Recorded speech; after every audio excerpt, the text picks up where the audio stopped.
Abda'u bismillahi warrahmani wabirrahimi daimil ihsani falhamdulillahil qadimil awwali al-akhiril baqi bila tahawuli thumma salatu wassalamu sarmada ala nabiyyina Muhammadin khairi man qad wahada wa ala alihi wa ashabihi wa man tabi' sabilal haqqi ghairu mubtadi' amma ba'd. Al-mukarramun, para alim ulama, para kiai, para asatid, bapak-bapak, ibu-ibu, seluruh jamaah musalla Nurul Iman dan jamaah munajat yang dimuliakan Allah. Khusus pengurus munajat Nurul Iman, ada Bang Iwan, ada Mas Nanang, dan dari alumni Pondok Pesantren Ummul Qura, semua yang hadir pada malam hari ini, semoga semuanya dalam keberkahan Allah Subhanahu wa taala. Kesehatan kita dipelihara oleh Allah Subhanahu wa taala, penyakit dalam diri kita diangkat dan disembuhkan oleh Allah Subhanahu wa taala. Alhamdulillah, pada malam hari ini kita bisa melanjutkan rutinitas kita untuk berzikir, bermunajat. Semoga yang kita lakukan pada malam hari ini mendapatkan ridho dari Allah Subhanahu wa taala. Salawat beserta salam kita sampaikan kepada baginda Rasulullah sallallahu alaihi wasallam, kepada para keluarganya, para sahabatnya, para pengikutnya, dan kita sebagai umatnya.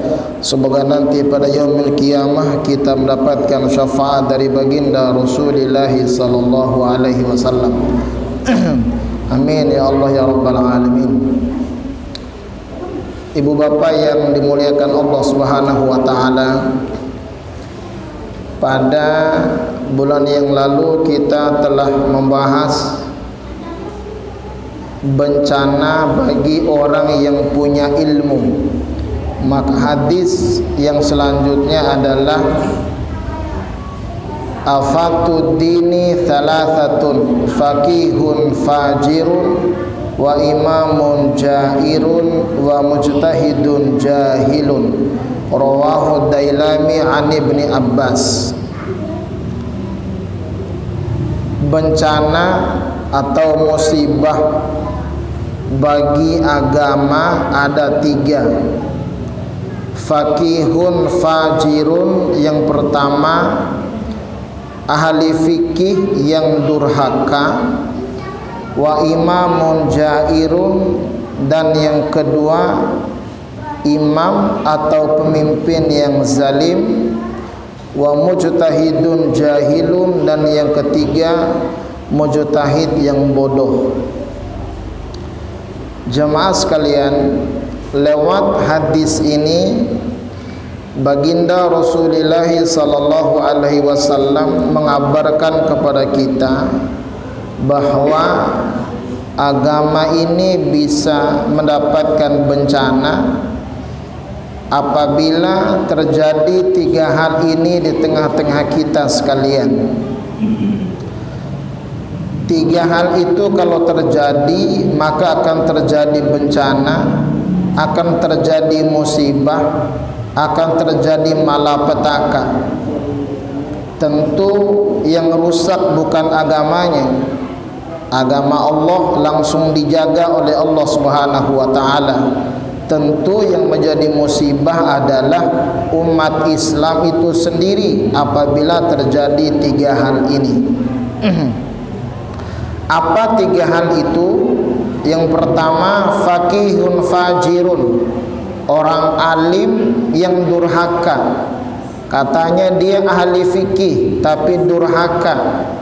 Katanya dia hafal Quran tapi durhaka. Katanya dia memahami hadis tapi durhaka.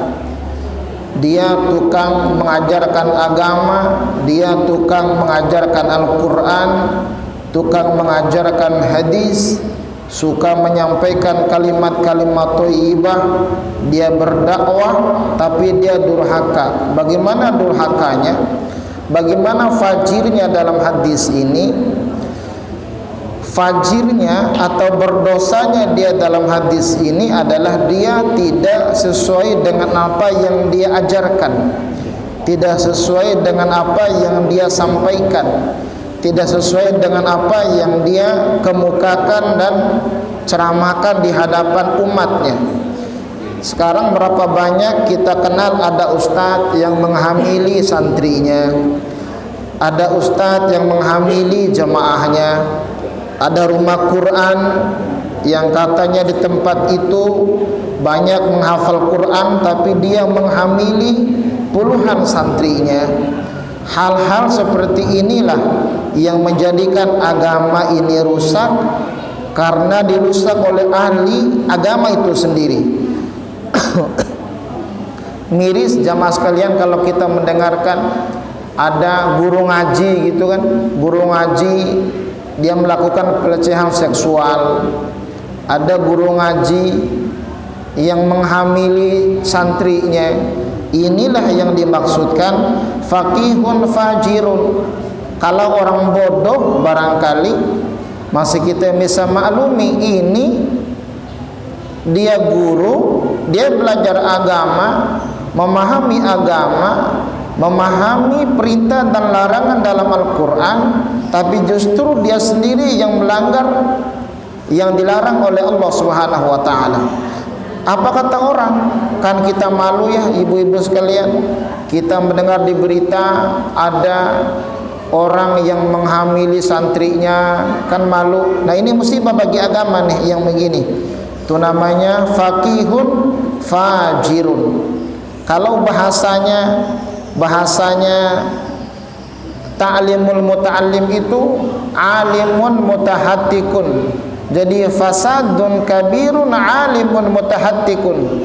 Musibah yang besar, bencana yang besar, kerusakan yang besar apabila orang alim yang tidak mengamalkan ilmunya, apabila orang alim yang jauh daripada ilmu dalam pengamalannya. Nah ini yang membuat agama itu rusak. Kalau demikian, apa anggapan orang? Masa sih katanya agama Islam itu agama yang baik, tapi kok ustadznya berbuat demikian? Nah ini yang bahaya. Itu namanya orang yang alim tapi dia durhaka, tapi dia berbuat dosa. Yang kedua, yang membuat musibah bencana bagi agama adalah wa imamun jairun, pemimpin yang zalim, pemimpin yang tidak sayang sama rakyatnya, pemimpin yang membuat kebijakan-kebijakan yang tidak berpihak kepada rakyatnya, pemimpin yang membuat aturan yang tidak memberikan kenyamanan buat rakyatnya, malah justru membuat kenyamanan buat pejabat dan para pengusaha. Ini namanya pemimpin yang zalim. Baik itu dari tingkatan RT, RW, kelurahan, camat, bupati, wali kota, sampai kepada presiden. Kalau mereka membuat satu kebijakan yang merugikan rakyatnya, tidak berpihak kepada rakyatnya, hanya menguntungkan segelintir orang, menguntungkan segelintir politikus, menguntungkan sedikit hanya kalangan orang-orang dia saja, maka inilah yang dimaksudkan imam yang zalim atau pemimpin yang zalim. Kita tahu kan bahwa di dalam sholat ada ajarannya sebelum sholat diharuskan untuk bersuci terlebih dahulu, baru kita ibadah kepada Allah berupa sholat. Di dalam masalah bersuci ada namanya berwudu. Berwudu itu rukun daripada wudu adalah harus membasuh wajah. Nah, membersihkan wajah terlebih dahulu, membasuh wajah adalah rukun daripada mengambil air wudu. Pertanyaannya adalah, kenapa harus wajah yang pertama kali dibasuh untuk rukunnya wudu? Kenapa tidak tangan? Kenapa tidak kaki? Maka itu ajaran buat kita untuk membersihkan dulu kejahatan, membersihkan dulu kemungkaran, bersihkan dulu bagian atasnya, bagian kepemimpinannya, bagian pejabatnya, baru rakyatnya yang di bawah. Nah, pada saat habis kita berwudu, lalu kita sholat, kita mengangkat kedua tangan kita Allahu Akbar, itu artinya kita membesarkan Allah Subhanahu wa ta'ala. Kita hanya mengagungkan Allah, menjalankan apa yang disyariatkan oleh Allah. Lalu kita nanti ruku dan sujud ke bawah, kening kita yang tinggi, wajah kita yang tinggi, yang dipandang oleh orang harus disujudkan ke bawah. Artinya para pemimpin harus membuat kebijakan yang merakyat, yang bisa kemaslahatan untuk umat secara keseluruhan. Demikian yang berkaitan masalah hadis ini, bahwa jangan sampai pemimpin bertindak zalim terhadap rakyat yang dipimpinnya. Yang ketiga, jemaah sekalian, wa mujtahidun jahilun, orang yang mujtahid tapi bodoh. Nah, ini padahal mujtahid itu adalah orang yang berilmu, jahil itu adalah orang yang tidak berilmu. Oleh Nabi dalam hadis ini disampaikan mujtahidun jahilun, mujtahid yang bodoh. Pertanyaan kita adalah, mana mungkin ada mujtahid yang bodoh? Yang mujtahid itu adalah orang yang tingkatan keilmuannya tinggi, tapi mana mungkin ada kalimat bodohnya. Nah, kalau kita baca dalam penjelasannya tentang hadis ini adalah ada orang yang memposisikan dirinya sebagai orang mujtahid. Dia memposisikan dirinya sebagai orang alim, memposisikan dirinya sebagai orang yang tinggi ilmunya, tapi dia jahil, tapi dia bodoh. Hanya memposisikan diri doang, hanya mengakui doang, saya ini ulama, saya suka kesana kemari berdakwah. Hanya pengakuannya doang, tapi dia itu jahil, dia itu bodoh. Padahal tingkatan keilmuan itu ada muqallid, ada muttabi', ada mujtahid. Muqallid adalah orang yang mengikuti, muttabi' juga adalah orang yang mengikuti, sementara mujtahid adalah orang yang berijtihad menggunakan kemampuan keilmuannya untuk menggali hukum daripada Al-Quran dan hadis baginda Rasulullah sallallahu alaihi wasallam. Nah, saudara-saudara yang dimuliakan Allah Subhanahu wa taala, apa yang dimaksudkan mujtahidun jahilun adalah mereka yang mengaku diri mujtahid tapi bodoh. Sekarang berapa banyak orang yang ngaku ulama tapi baca ayat saja rusak ayatnya. Ini musibah bagi agama.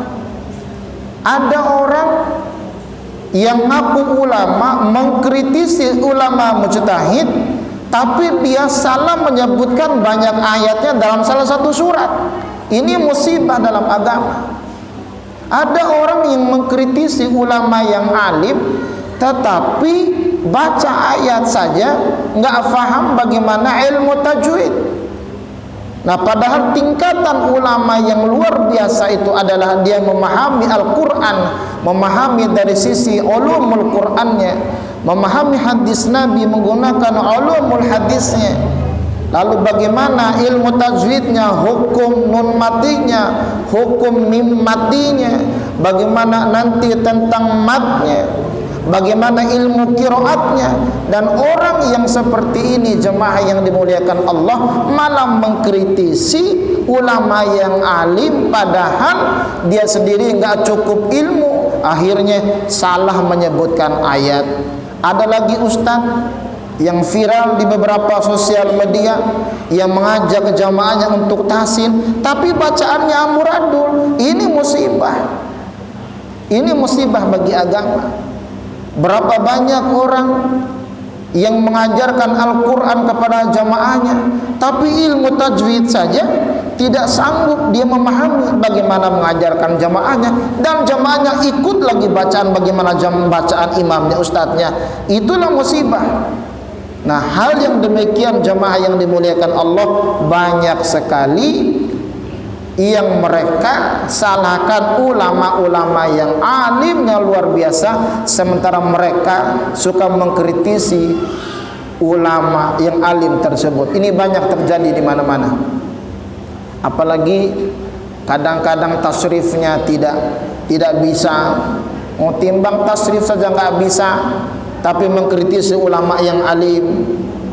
Ini namanya bahasa hadis ini mujtahidun jahilun. Padahal mujtahidun itu adalah orang yang menggunakan, bersungguh-sungguh menggunakan ilmu pengetahuannya, ilmu agamanya untuk menggali hukum daripada ayat dan hadis Nabi. Kita ini bukan mujtahid, kita ini muqallid, jangan-jangan hanya mengikuti. Lah kalau mutabi barangkali punya ilmunya, kita nggak ada ilmunya. Maka tidak sepantasnya anak SD mengkritisi profesor. Tidak sepantasnya anak yang belum bisa ngaji mengkritisi ulama yang sudah bisa ngaji. Ya ilmu apa takarannya? Orang kita aja nggak bisa. Kalau ada, ini musibah, ini bencana dalam beragama. Maka jemaah yang dimuliakan Allah Subhanahu wa taala, kita betul-betul menjaga hal yang seperti ini supaya memahami betul.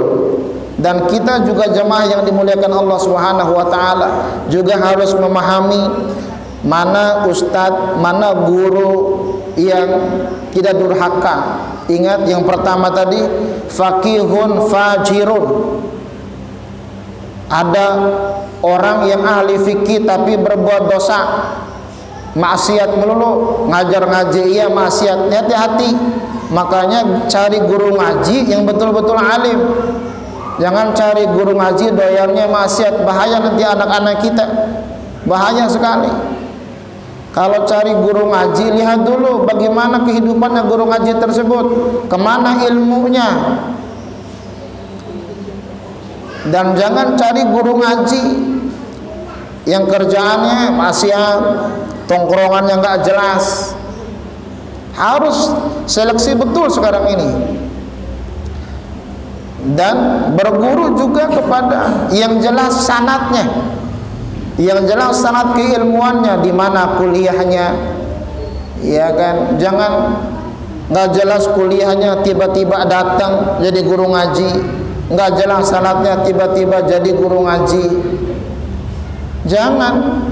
Harus cari guru ngaji buat anak-anak kita yang jelas keilmuannya, yang jelas di mana belajarnya mereka dan siapa guru-guru mereka, sehingga jelas tanggung jawabannya di hadapan Allah Subhanahu wa taala. Sekarang banyak banget ibu-ibu yang dimuliakan Allah. Nah, di sini hadir alumni-alumni Ummul Qura yang jelas sanad keilmuannya, yang jelas sanad keguruannya. Ada yang kuliahnya di perguruan tinggi ilmu Al-Quran, jelas kemana-mana bawa Qurannya.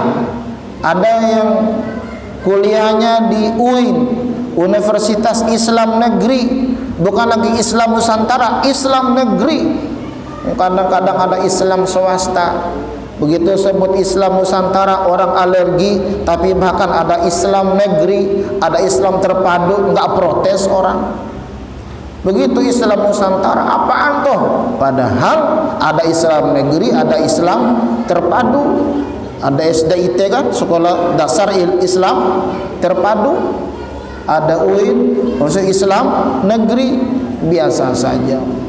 Atau nanti ada Islam luar negeri, Islam dalam negeri.